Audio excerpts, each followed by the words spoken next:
Welcome back, fellow armchair generals. This is Gamer 1745, and we're going to continue with our invasion of Poland here. See if we'll be able to take down the great and mighty kingdom of Poland. I know it's not a kingdom, but it sounded better than this.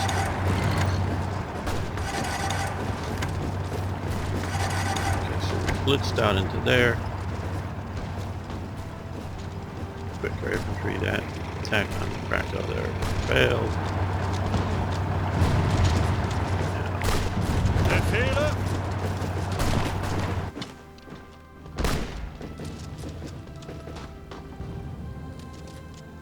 Alright. In case you haven't noticed, they have changed the map. Well, somebody has. Befehle! Angetreten! Battle. Support that.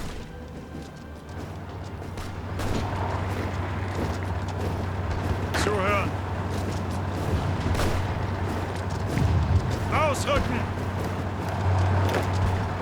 Support that attack.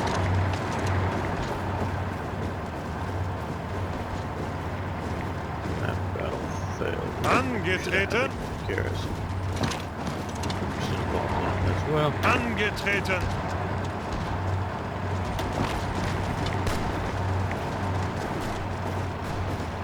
Achtung!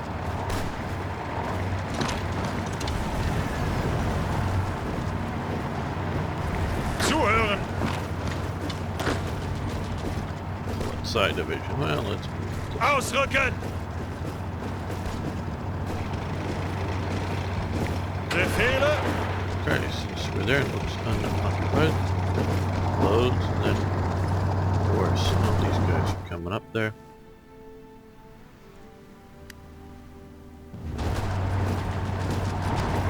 Bereit!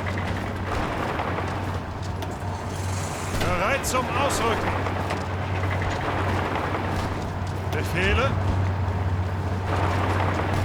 Bypass the city and come that way. Angetreten! Ihre Befehle! Achtung!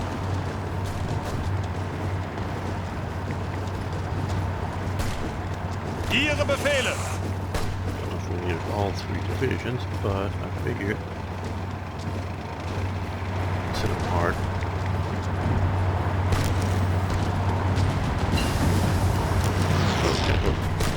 Invasion.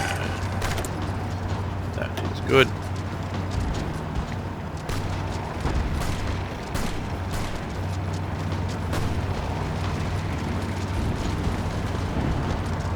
So we will move that over to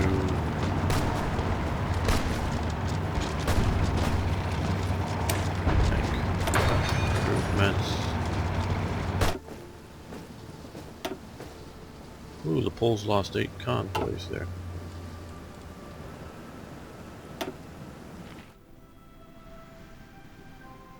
Right there. Okay, well, let's put you out. Reduce naval attacks. Not the best aircraft for it, but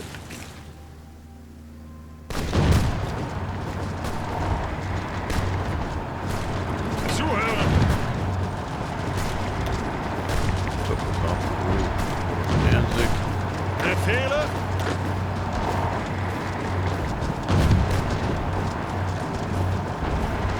Zuhören! There. Support the attack on Danzig. Join the Angetreten! attack with that. We got it down.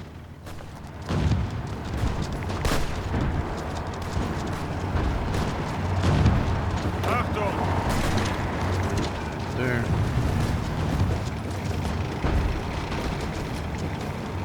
Bereit zum Ausrücken!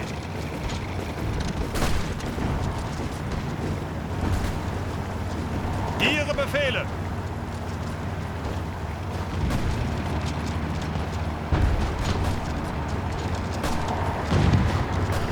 And production. Anything we particularly need.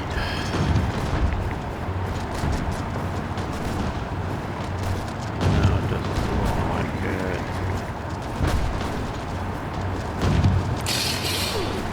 a little bit of oil. So what's new here? Okay. Mountaineers. And that would be useful. Let's do...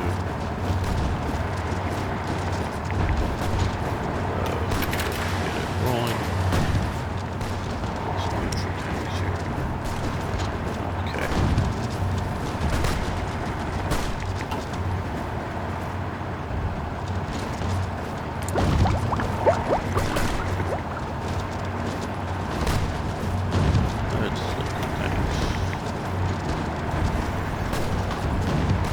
We're going to, I think, keep this one in production until we get to 42. The F1 was an improvement over the D and E, but this was the real big improvement was the F2/G models that had the long barrel. So, what we want to do is right-click the thing that had a tank on it because I was thinking tanks. Okay, Panzer IV, A, B, and C, the early models. Okay, this is one thing that, a little commentary here is, and you'll hear me criticize BlackICE to some degree because they do a more detailed job than just general Hearts of Iron, but it also holds true theoretically to Hearts of Iron because Hearts of Iron is just, the standard game is just so generic. But here they are trying to, which I love, don't get me wrong, the BlackICE team are trying to model what each version of the tank would be. Now, if we were doing a War Thunder type tank situation, well, we know how thick the armor on the sides and how thick the armor on, parts of the front of the tank, and so where it hits, and so we can model that pretty well. You do have qualities of armor, and I know towards the end of the war, the German quality of armor was getting down lower and lower, and whatever. So, I mean, obviously, we're trying. If we're doing that specific, we can model reality into the game better. But this is obviously on a bigger side, and since we're not fighting out tank versus tank, does it matter what the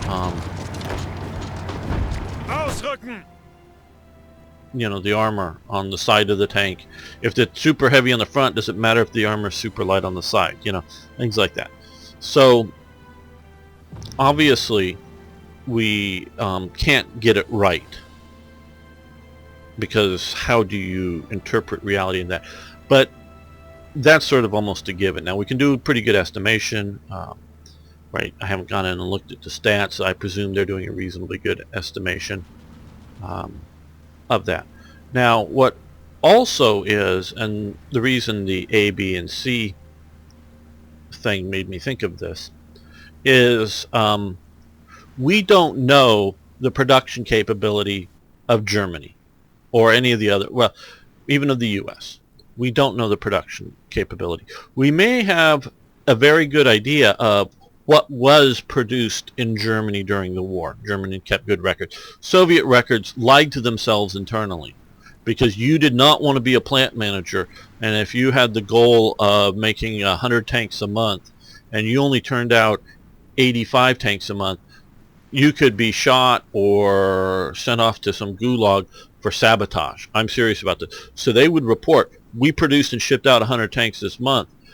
You don't want to be the railway guy who claimed he only had 85 tanks when he was told that he was given 100 tanks. You must have lost those 85 tanks that month, or the 15 tanks that month.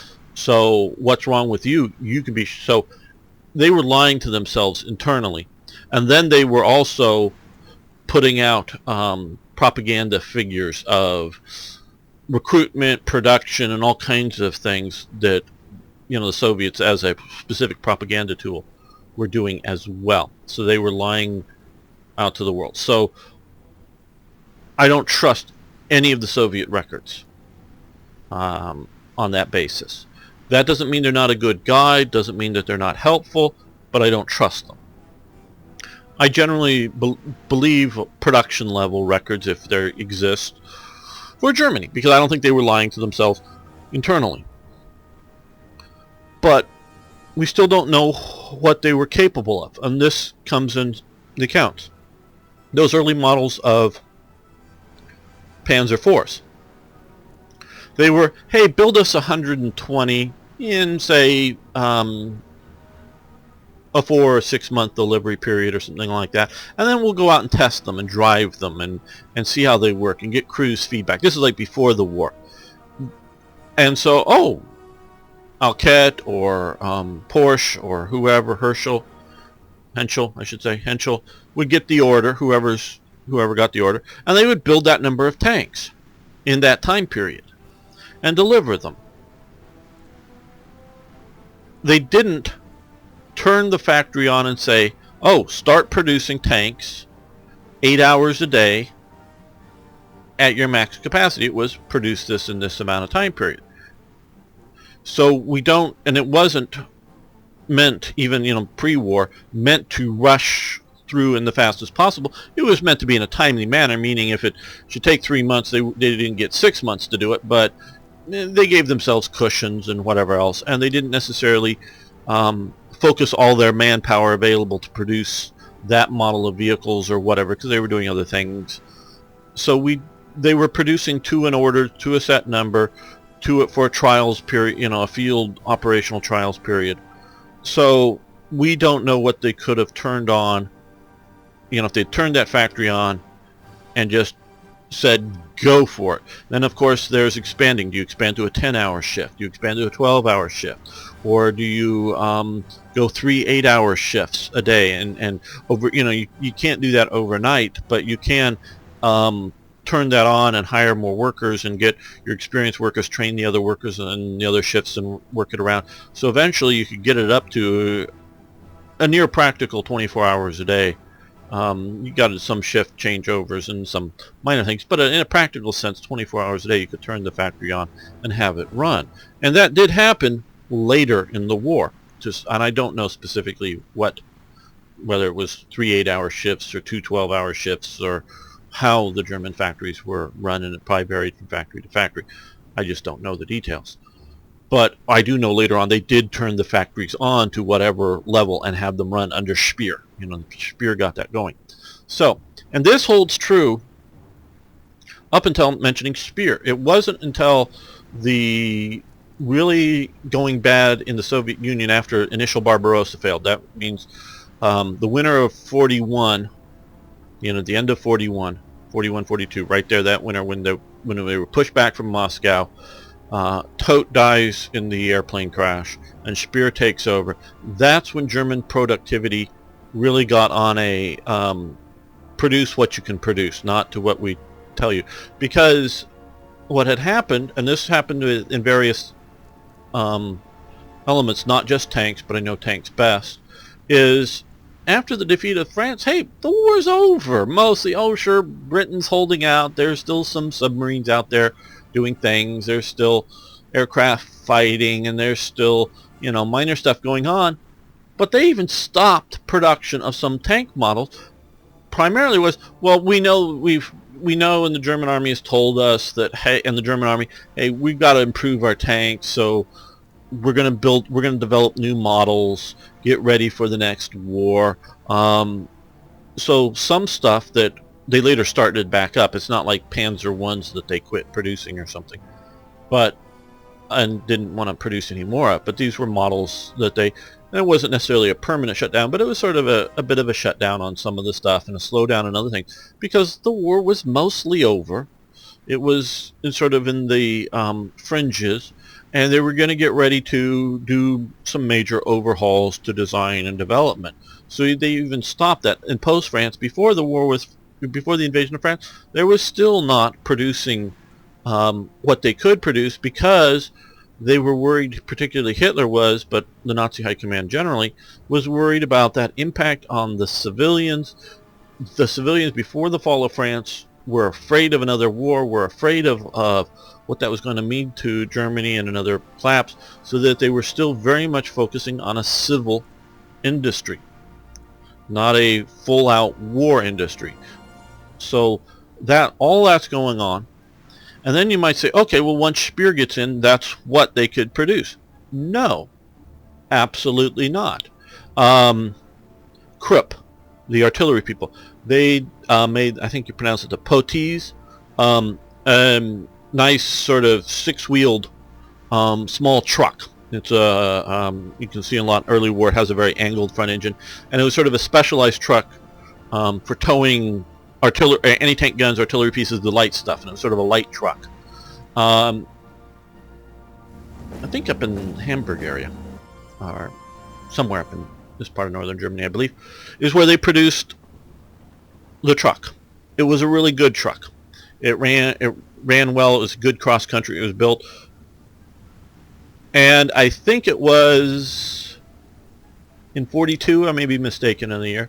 That factory got bombed. Okay, so, and it wasn't. And it was a good truck, but it wasn't a great truck, and it wasn't like the Opel Blitz that would a more general purpose truck that would carry more troops. You could tow the same gun behind the Opel Blitz, but the Opel Blitz didn't have specifically designed in seats for the crew to ride in, and then specific places designed for the ammo to be carried for the Pack 36 to 37 millimeter anti-tank guns, or the ammo for the 20 millimeter anti-aircraft guns, or whatever. They were all sort of specialized design. You could just put all that stuff in the back, and the crew can just sort of ride rough in the back of the Opel Blitz, and you just get by with the Opel Blitz just fine. And we can make more Opel Blitzes. So they didn't rebuild this factory or restart production of the Potees, or however you pronounce it, of Krupp.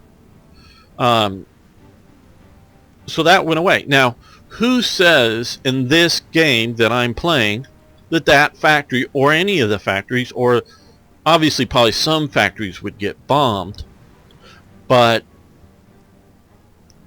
which ones and how much? Because if I've put more effort into air power, or I've invaded Britain, or whatever it is that is different in this game,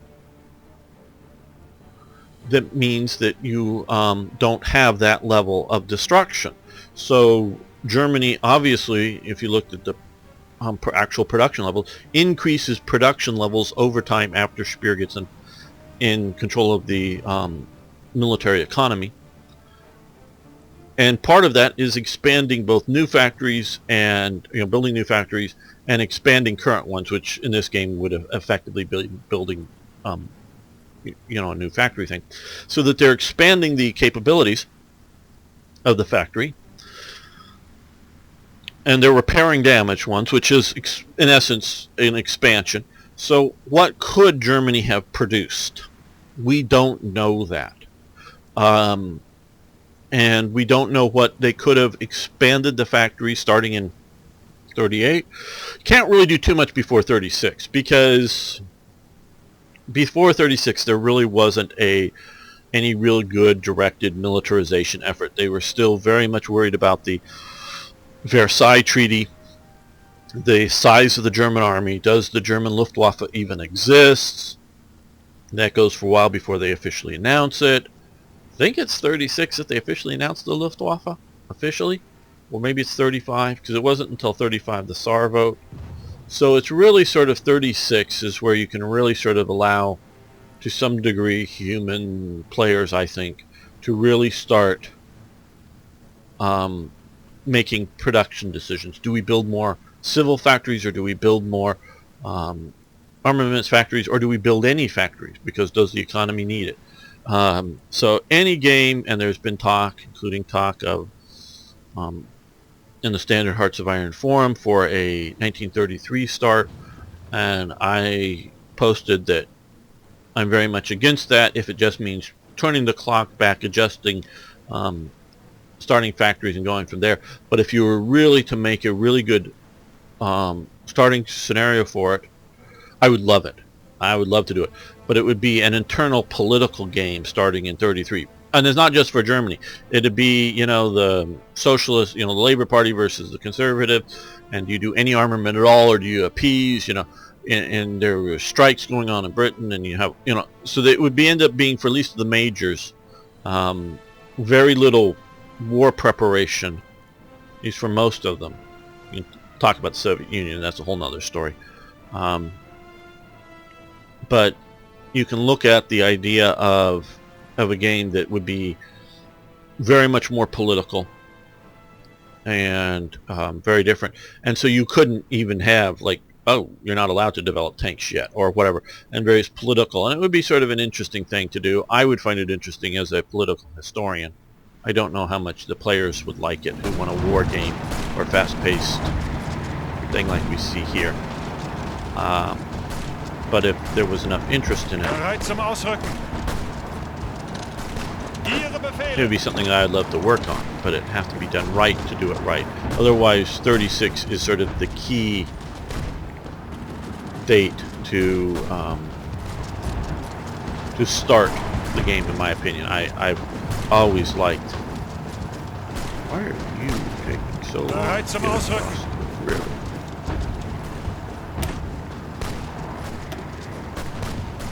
Well, I got engineers. That's why I just sort of checking. Okay. Just they're taking a while to get there.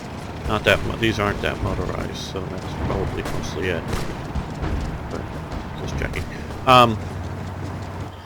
So my point is we don't know what Germany was capable of. We don't know what France was capable of, but obviously they thought they had more than enough production of tanks and more than enough whatever to hide behind their fortifications and win.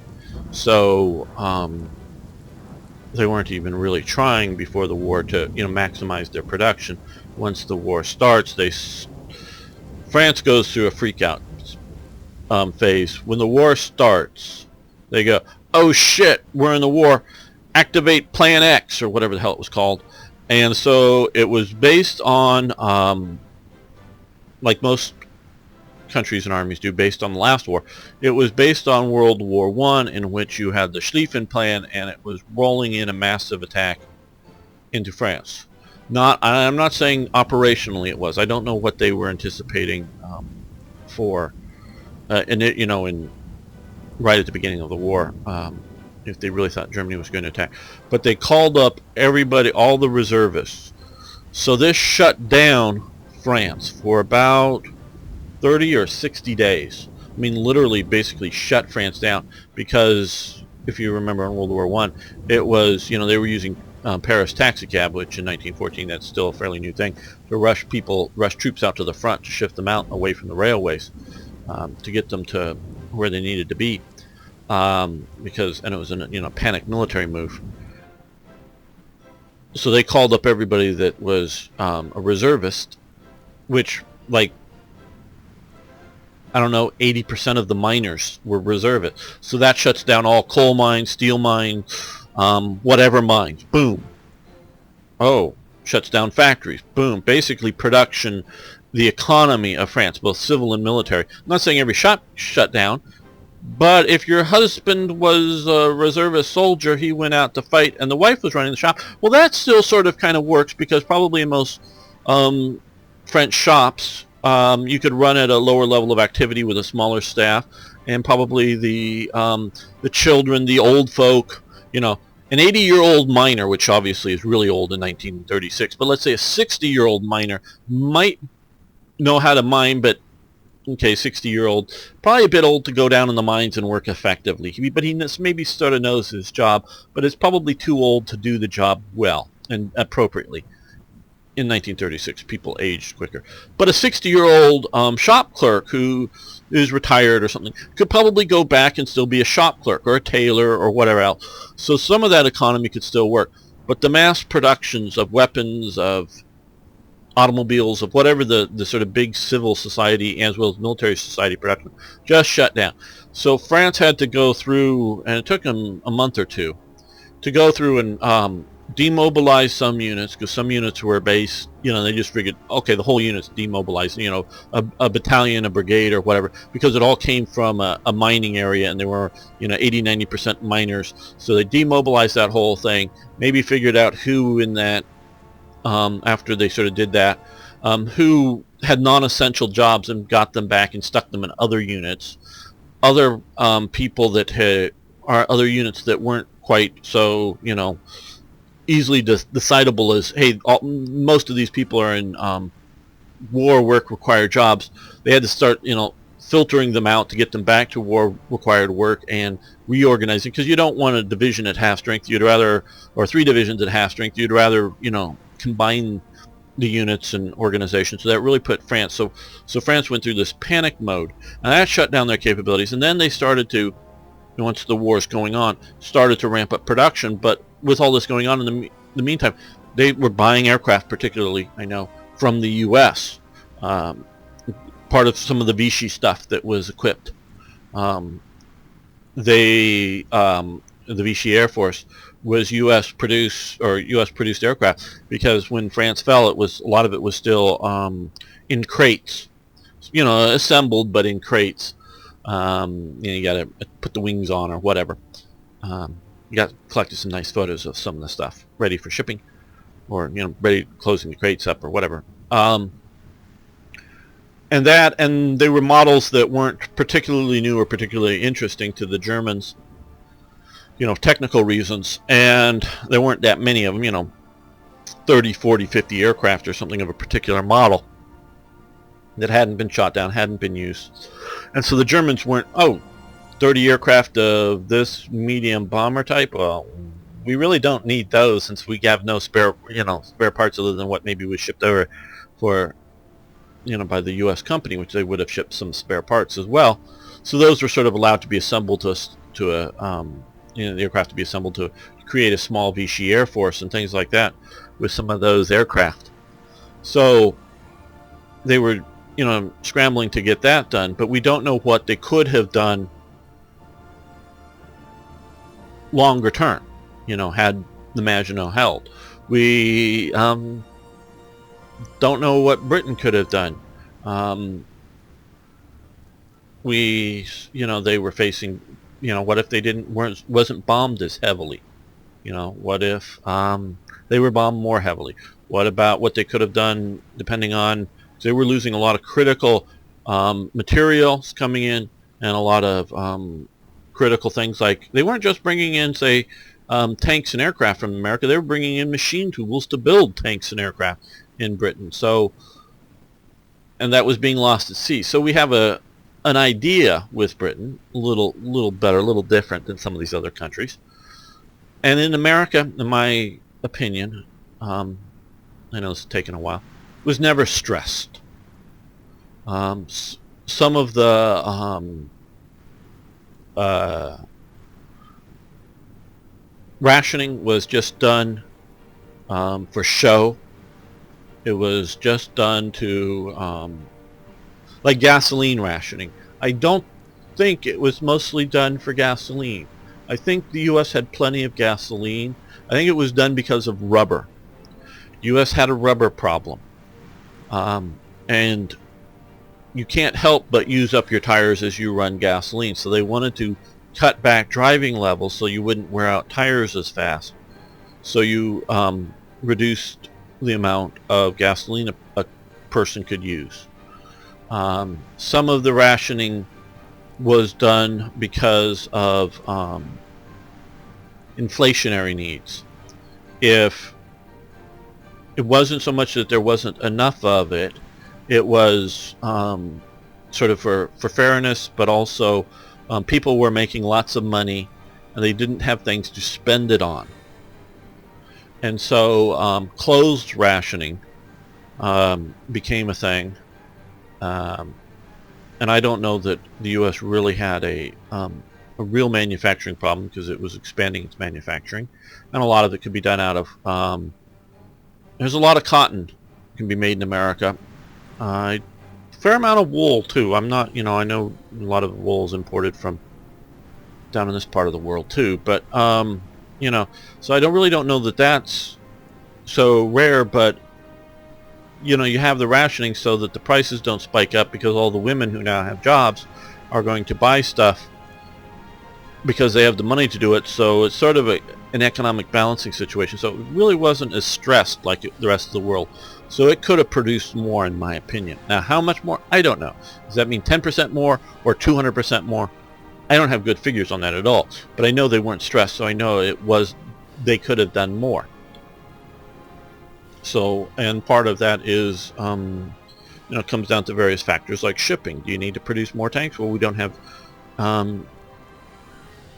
freighters to ship them any more places, so we don't need any more right now. I think it was in 1944 the U.S. stopped making half-tracks because they figured at some point in 44, it wasn't at the beginning of 44, but I remember 44 is when D-Day happened, but it was like, I don't, August is popping into my head, but I don't know. They stopped making half-tracks because they couldn't imagine what they could do with the half-tracks that they had, meaning between for U.S. uses and giving away to Russia or where else. They just had so many they couldn't make it. They couldn't figure out, well, what am I going to do? What are we going to do with all these? You can't give them all to Russia. You don't have enough ships.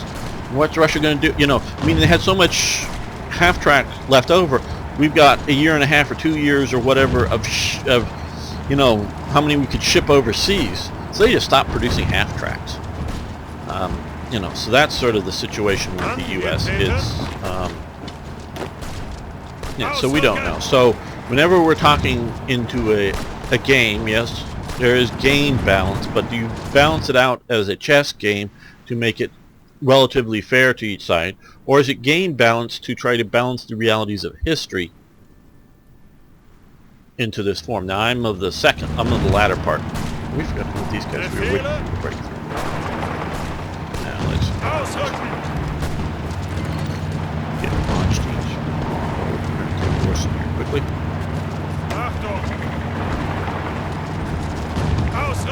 No. This way. Ihre Befehle. This way. Just to go more than one direction. All right.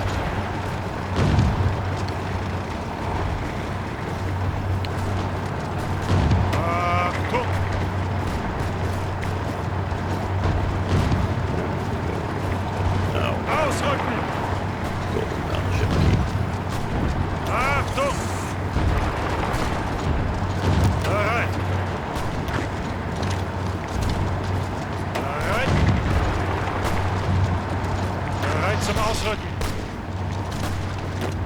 Achtung! Warsaw has fallen. Good. Ausrücken! Okay. Bereit zum Ausrücken. Befehle. Bereit zum Ausrücken. Ausrücken! Angetreten. Achtung! Ausrücken! Ihre Befehle! Achtung! Angetreten!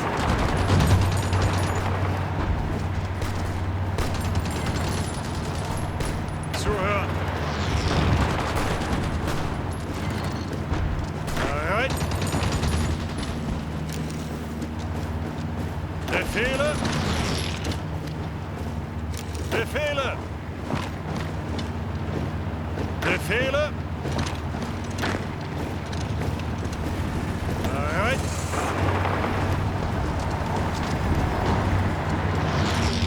Achtung!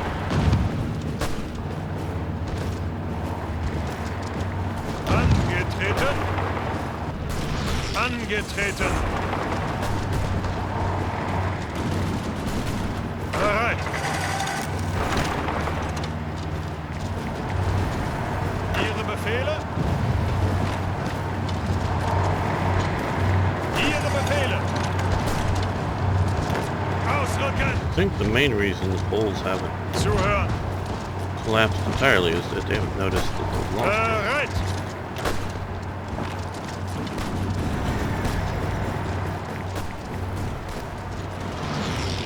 So when you hear me criticizing something about BlackICE or Hearts of Iron, it's just because Bereit zum Ausrücken! my views are slightly different than whoever the creator of the mod, the game, or whatever.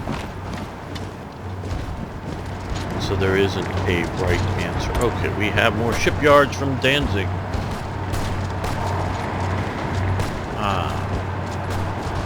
Ooh. That's got a lot of There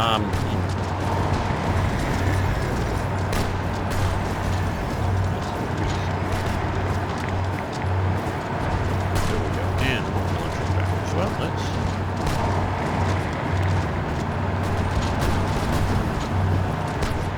These are fighters.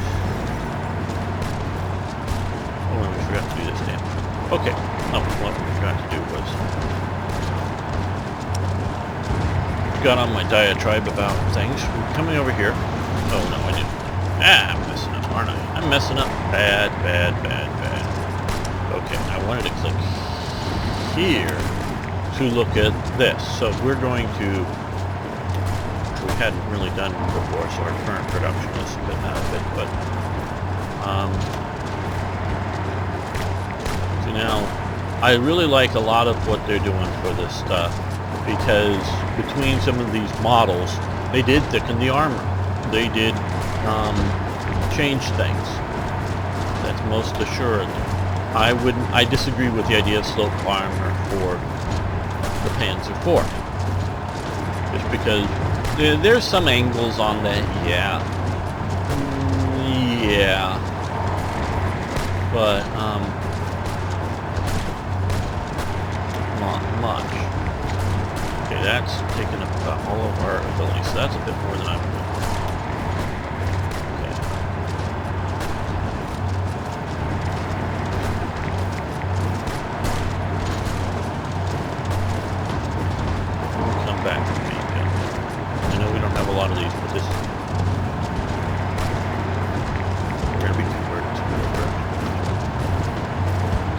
This.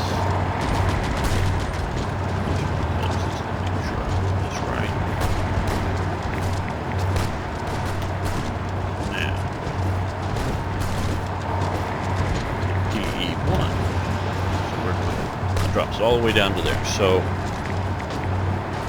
I think that. So when we do a similar thing for the Panzer III.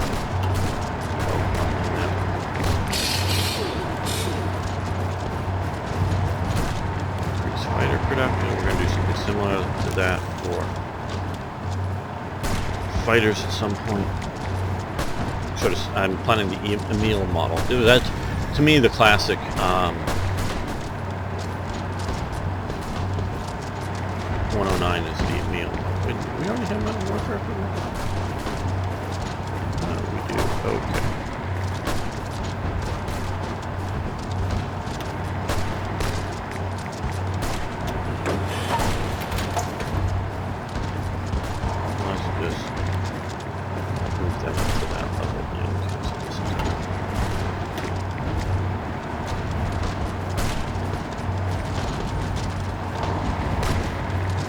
So whether you're one of the developers for Hearts of Iron, or I mean for BlackICE, one of the many contributors, or just a player, just because I disagree on something doesn't mean I'm right and they're wrong. Even if I am right, that doesn't mean that they're wrong as well. And we can both be right and we can both be wrong at the same time. Okay.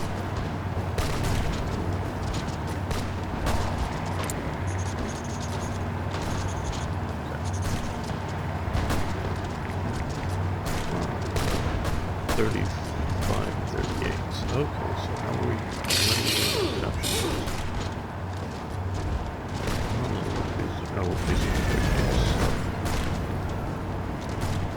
Let's increase that.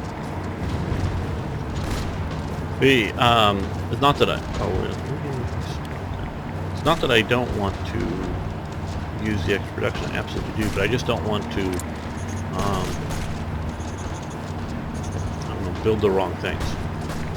Aren't needed. Aren't going to be needed.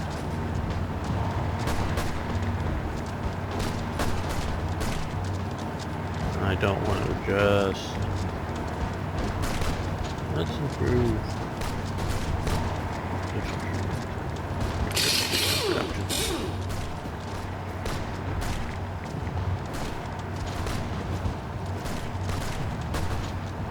And it's one thing to like jump to 4 and then later come back down to 3 or something like that. That I'm cool with, but I don't want to constantly be dancing around to various model types. Away, so I am increasing some of these just marginally. We don't have a lot of air and naval experience yet, so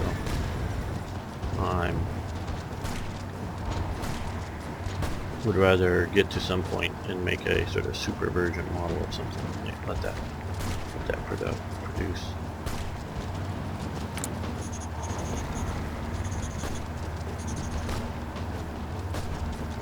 Uniforms, so we've got a large stock of those, but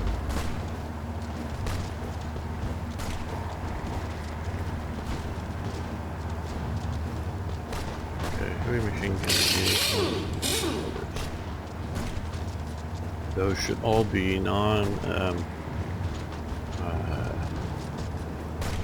essential resources.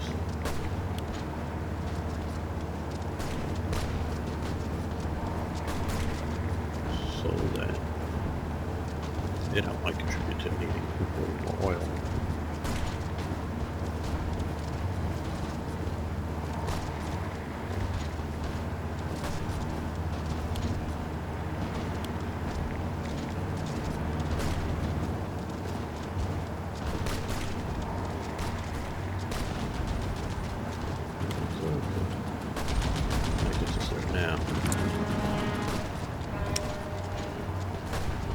Bringing in all of our rubber via the Netherlands. So we don't have shipping there. Let's increase these by 8. So that we're bringing in either from Romania or Soviet Union oil. What do we have here that is just standard by? Okay, well, you know. Let's start moving this west for future operations.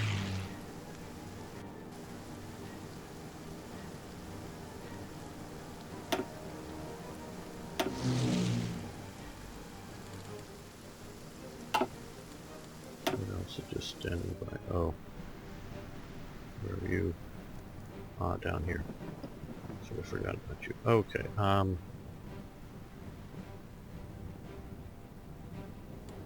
Now,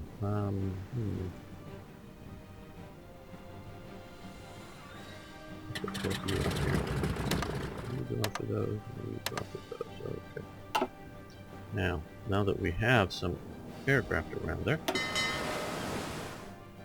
we're going to go convoy raiding.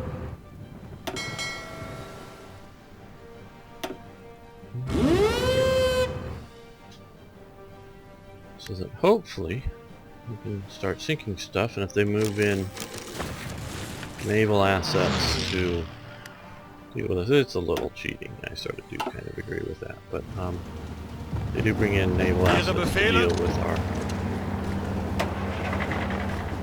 Ausrücken! Ausrücken! So we have... Bereit zum Ausrücken! Air, oh, that's it. Bereit!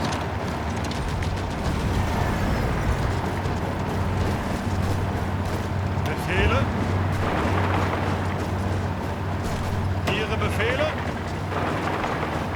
Befehle!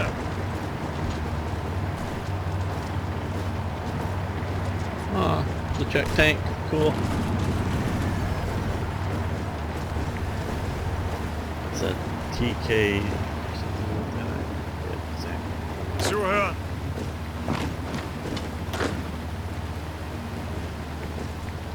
Bereit?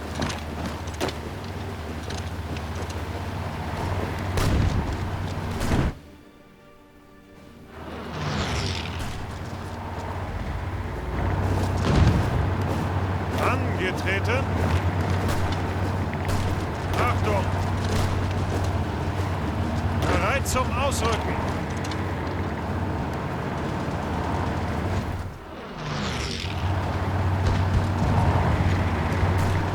Befehle!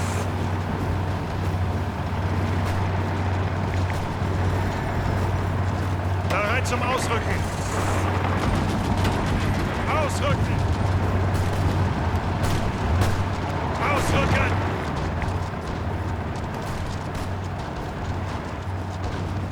Achtung! And more family. We may end up losing some of these in our eventual. Oh, yeah, okay.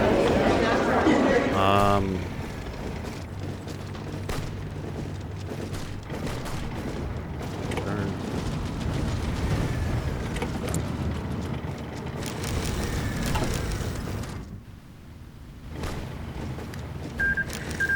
Okay. What the hell?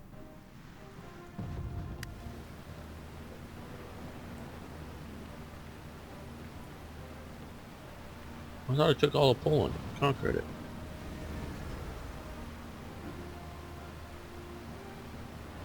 Okay, well, I don't like that outcome. I thought we conquered it. So let's go back to this, load.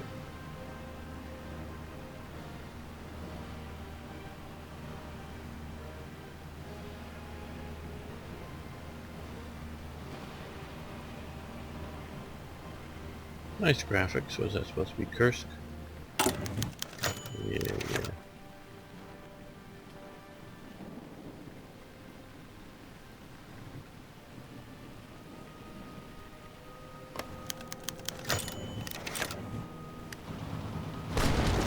Angetreten! Ausrücken! Ausrücken! Let me pay a little more attention to this. If we want to conquer it.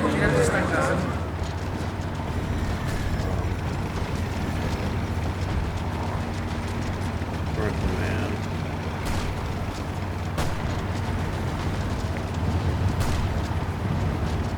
Conquer.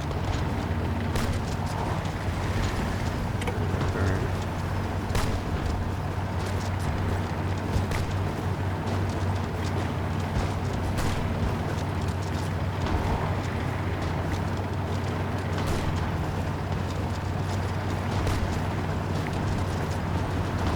Okay, we're gonna take all space.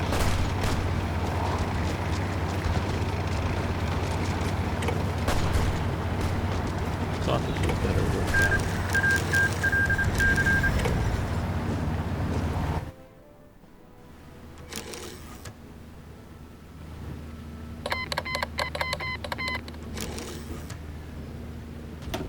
Okay. Sweden needs a an event or condition to force them to trade, though we just lost our rubber trade. Okay, let's save this.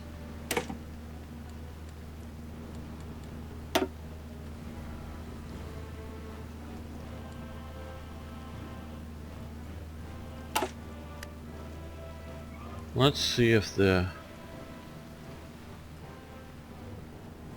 treaty with the Soviet Union kicks in here. Light aircraft, okay. Vehicle factory. Small arms, because we've captured bunches of the Polish. Heimwehr, Danzig, yes. Partition of Poland. Treaty, yes, okay, that's what I was waiting for. Okay, eastern part of Poland, okay. And our troops are okay, that's what I was waiting for. Well, that worked about right. I don't want a rump state Poland existing. These guys still haven't made it back to Spain, have they?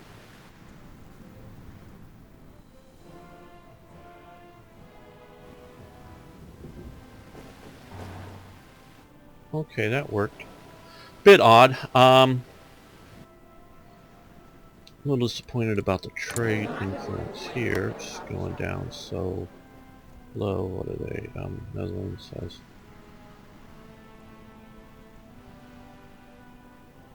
Okay.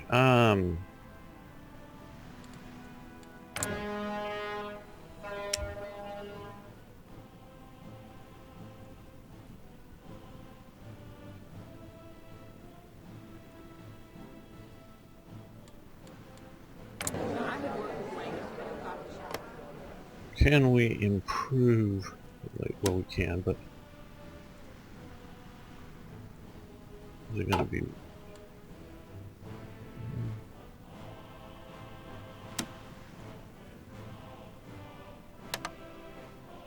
So we're going to try to improve relations there.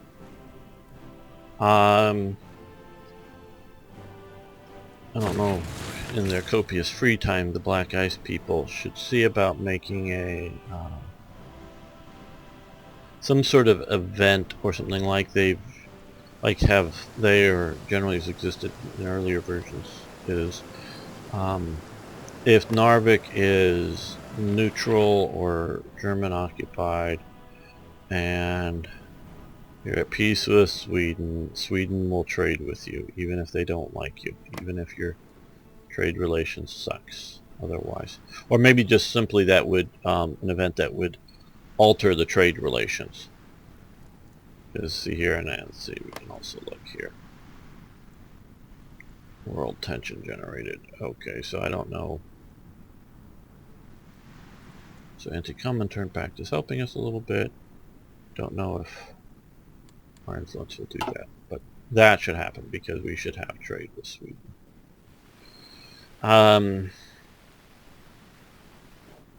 Why didn't Hitler invade places? It's complicated. Why didn't Hitler invade Switzerland when you see Hitler and National Socialism's one of its core tenets, major core tenets, was the unification of the German peoples, and obviously there were lots of German peoples in Switzerland. I think it's because it would have been a pain in the ass, and I think it's also because it was realized enough of the Swiss Germans wouldn't like it, and they would be fighting against it. I think it would have happened eventually in one format or another, maybe sort of like we saw with the Sudetenland and Austria. You know, a semi-peaceful, semi-threat type thing. But I think Gustav being killed saved Switzerland. I've really come to that conclusion. You know, dictators make boastful things that could have swept them out with a broom or something. Hitler says it would have been more difficult, but he could have won. There's no doubt that the German army would have won. It's just, what's it worth? Sweden is a similar sort of case. You know, Denmark was just sort of in the way, if you will, and there was some fighting, but it was really more of a soft invasion. Most of the Danes didn't resist very hard. The Danish government got to exist. The Danish army got to exist under occupation. It was a very soft, at least in the early days, a very soft invasion. And it was just to go up to Norway, because Norway was incapable of defending its neutrality in the sea situation, and that both the good and bad for Germany. Germany wanted to, sneak ships and submarines through here, and wanted to get supplies, the good steel from Narvik, good Swedish steel and things like that they wanted to do through here, but they also didn't want the British. So it became a strategic location as much as anything is why Norway was attacked. But Sweden, maybe, especially if you look at Himmler's sort of pan-Europeanist view, he wanted particularly all the, Aryan peoples or semi-Aryan peoples all sort of united with puppet states and whatever. His sort of view with that. Eventually Sweden was going to be part of whatever, but there was no point to invade Sweden. All of the trade that Germany wanted with Sweden basically happened. The critical stuff definitely did happen. They got permission to move troop trains across northern Sweden here, because there maybe up here, but there was no trains at the time. This is why railroads should come into this game. But there was a railroad, sort of the Narvik Railroad through northern Sweden, at least open some of the year, through into Finland. to the Finnish rail system here, that once Finland becomes an ally, Sweden allows German troop movements across it, just through the railroads, not or through the railroad just up here, not anywhere wherever they wanted. So whatever Germany really wanted from Sweden, it happened. And I'm sure, I don't know, but I'm sure if Sweden was producing a surplus of food, Germany could buy it. I just don't know whether they were or not. So everything else they could buy from Sweden. So since Sweden sort of complied, wasn't being a resistance element to them, why invade? Because you just got to occupy it, and you got to with troops, but you also have to put in the sort of managerial level of occupation, and it's just another, just a big hassle if while you're fighting everywhere else, if they just sort of sell what you need. So that's sort of what happened. So there's sort of reasons why. I think they wouldn't have invaded Yugoslavia if Yugoslavia had been a bit more vociferously neutral and not had switched sides back and forth enough, though maybe Italy might have invaded it and caused it to happen, but that's another issue. They wouldn't invade it, just like Turkey. Turkey would be a good access route, but having it as another enemy is just another problem. So if Sweden was going to be not trading and I needed tungsten, or the super steel that they find up there, the tungsten represents, then you might invade it. And so that's sort of the thought. Okay, well, I know I talked a lot this episode. I do that sometimes. I'll try to put a note of that in the descriptions to those who don't have to listen to it. I want to thank you for watching. I want to thank you for liking the videos. I really do appreciate that. And please post questions, comments, suggestions, corrections, and anything else below. Love hearing from you. See you next time for more Hearts of Iron.